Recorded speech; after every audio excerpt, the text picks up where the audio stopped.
എനിക്ക് തോന്നുന്നു ഓരോ സ്ഥലത്തും നടക്കുന്ന കൃത്യമായിട്ടുള്ള മത്സരങ്ങൾ ശേഖരിക്കുന്നുണ്ട്.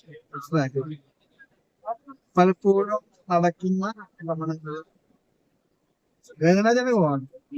കാരണം നമ്മുടെ രാജ്യത്തിന്റെ ഒരു പ്രത്യേക കാലാവസ്ഥയിലെ നമ്മുടെ ഭരണഘടന നൽകുന്ന അവകാശം എടുത്തു. പക്ഷെ അതേസമയം തന്നെ ഗവൺമെന്റിന്റെ ഭാഗത്ത് നിന്ന് ഗവൺമെന്റ് പറയുന്നത് പലപ്പോഴും ഞങ്ങൾ പ്രധാനമന്ത്രിയെ കണ്ടപ്പോൾ പറഞ്ഞത് ഞങ്ങള് ഇങ്ങനെയുള്ള കാര്യങ്ങളിൽ തന്ത്ര നടപടികൾ എടുക്കുന്നില്ല. ഞാൻ പറയുക നമ്മുടെ ഭാഗത്ത് പാലിക്കേണ്ട സമയങ്ങളും ഗവൺമെന്റ് നൽകേണ്ട ഒരു സംരക്ഷണം ഇത് രണ്ടും കൂടെ ചേർന്നാല് നമ്മള് തെരഞ്ഞെടുപ്പ് വരികയാണ്.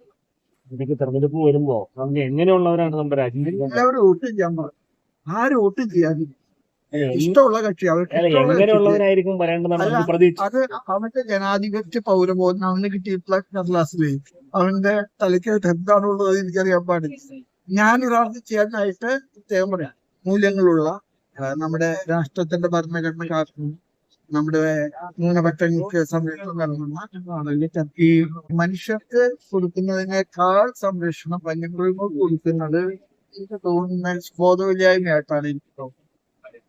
വന്യമൃഗങ്ങൾക്ക് നമ്മൾ അതിനു വേണ്ടിയുള്ള നമ്മുടെ ഭാഗത്ത് ചെയ്യേണ്ട ഹോംവർക്ക് നമ്മൾ ഗവൺമെന്റിനെ പറഞ്ഞ് മനസ്സിലാക്കി കാലഘട്ടത്തിന് അനുയോജ്യമായിട്ടുള്ള നിയമ ഭേദഗതികൾ വരുത്താനായിട്ട് പരിശ്രമിക്കാൻ. Thank you.